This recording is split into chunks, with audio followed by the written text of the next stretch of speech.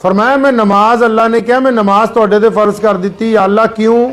ਹੁਣ ਅੱਜ ਆਪਾਂ ਕਈਆਂ ਨੂੰ ਪੁੱਛ ਲਈਏ ਨਾ ਵੀ ਨਮਾਜ਼ ਕਾਹਤੇ ਪੜ੍ਹਦੇ ਆ, ਅੱਧਿਆਂ ਦੇ ਫਿਊਜ਼ ਉੱਡ ਜਾਣੇ, ਇਹਨਾਂ ਨੂੰ ਇਹ ਨਹੀਂ ਪਤਾ ਹੋਣਾ ਨਮਾਜ਼ ਕਿਉਂ ਪੜ੍ਹਦੇ ਪਏ ਆ। ਉੱਡ ਜਾਣੇ ਨਹੀਂ, ਕਿਉਂ ਪੜ੍ਹਦੇ ਆ?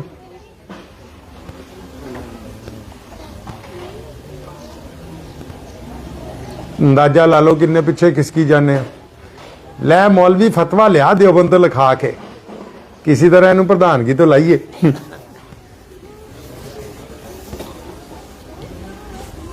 ਮੁਹੰਮਦ ਰਸੂਲullah ਸੱਲੱਲਾਹੁ ਅਲੈਹਿ ਵਸੱਲਮ ਨੂੰ ਅੱਲਾ ਨੇ ਜਦ ਨਮਾਜ਼ ਦਿੱਤੀ ਤੇ ਵਜ੍ਹਾ ਵੀ ਨਾਲ ਦੱਸੀ, ਕਿਉਂਕਿ ਸੋਹਣੇ ਮੁਹੰਮਦ ਸੱਲੱਲਾਹੁ ਅਲੈਹਿ ਵਸੱਲਮ ਚਾਹੁੰਦੇ ਸੀ ਵੀ ਐਸੇ ਲੋਕ ਆਣ ਦੁਨੀਆ 'ਚ ਜਿਹੜੇ ਲੋਕਾਂ 'ਚ ਇਨਸਾਨਾਂ 'ਚ ਬਰਾਬਰੀ ਲੈ ਕੇ ਆਣ, ਤੇ ਖੁਦਾ ਨੇ ਨਮਾਜ਼ ਦਿੱਤੀ। ਫਰਮਾਇਆ ਜਿਹੜਾ ਨਮਾਜ਼ ਪੜੂਗਾ ਉਹ ਗੰਦੇ ਕੰਮ ਕਰਨੇ ਛੱਡ ਦੂਗਾ, ਅੱਛੇ ਕੰਮ ਕਰਨੇ ਸ਼ੁਰੂ ਕਰ ਦੂਗਾ। ਹੁਣ ਇਹ ਪਤਾ ਲੱਗਾ ਵੀ ਨਮਾਜ਼ ਇਸ ਲਈ ਬਣਾਈ ਕਿ ਗੰਦੇ ਕੰਮ ਕਰਨੇ ਛੱਡ ਦੋ, ਚੰਗੇ ਕੰਮ ਕਰਨੇ ਸ਼ੁਰੂ ਕਰ ਦੋ। ਹੁਣ ਮਸਲਾ ਇਦਾਂ ਸਮਝੋ ਪੰਜਾਬੀ 'ਚ ਸੌਖਾ ਕਿ ਜੇ ਤੁਸੀਂ ਨਮਾਜ਼ ਵੀ ਪੜ੍ਹਦੇ ਹੋ, ਠੱਗੀਆਂ ਵੀ ਮਾਰਦੇ ਹੋ, ਤੇ ਇਹਦਾ ਮਤਲਬ ਇਕੱਲੇ ਤੁਸੀਂ ਠੱਗ ਹੀ ਹੋ, ਨਮਾਜ਼ੀ ਅਜੇ ਬਣੇ ਨਹੀਂ ਹੋ।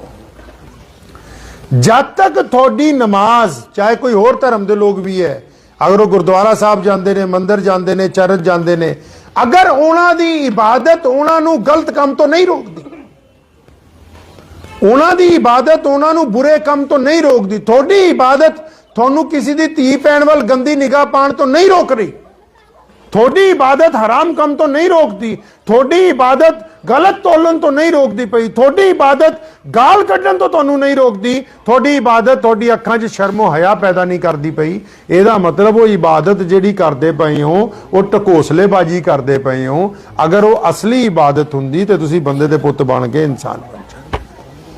ਆ ਬੁੜੀਆਂ ਬੈਠੀਆਂ ਇਹ ਕਾਹਤੇ ਨਹੀਂ ਕਾਮਯਾਬ, ਜਿੰਨੀਆਂ ਮਰਜ਼ੀ ਨਮਾਜ਼ਾਂ ਰੋਜ਼ੇ ਪੜ੍ਹੀ ਜਾਓ, ਉਹ ਜਦ ਜਿਹਨਾਂ ਦੇ ਨਾਲ ਮੁਹੱਬਤ ਨਾ ਬੋਲਣਾ ਉੱਥੇ ਰਫਲ ਪਾਇਆ ਹੋਇਆ। ਦੁਆ ਮੰਗਦੇ ਨਾ ਸੀ ਯਾ ਅੱਲਾ ਪੂਰੀ ਦੁਨੀਆ ਦਾ ਭਲਾ ਹੋ ਜਾਏ, ਸਰਬਤ ਦਾ ਭਲਾ ਹੋ ਜਾਏ। ਤੇ ਸਾਡੀ ਦੁਨੀਆ ਕਿਹੜੀ ਹੈ ਜੀ? ਸਾਡੀ ਦੁਨੀਆ ਤਾਂ ਸਾਡੇ ਮਾਪਿਓ, ਭਾਈ ਭੈਣ, ਬੀਵੀ ਬੱਚੇ, ਦੋਸਤ, ਗੁਆਂਢੀ। ਅੱਛਾ ਦੁਆ ਮੰਗੀ ਜਾਂਦੇ ਸਰਬਤ ਦੇ ਭਲੇ ਦੀ, ਤੇ ਆਪਣੇ ਸਰਬਤ ਜਿਹੜਾ ਹੈਗਾ 20-25 ਜਣਿਆਂ ਦਾ, ਉੱਥੇ 500 ਬੰਦਿਆਂ ਨਾਲ ਰੱਪੜ ਪਾਇਆ ਹੋਇਆ। ਉਹਨਾਂ ਨਾਲ ਸਲਾਮ ਦੁਆ ਕੋਈ ਨਹੀਂ, ਉਹਨਾਂ ਨਾਲ ਹਕੂਕ ਦੀ ਕੋਈ ਅਦਾਇਗੀ ਨਹੀਂ।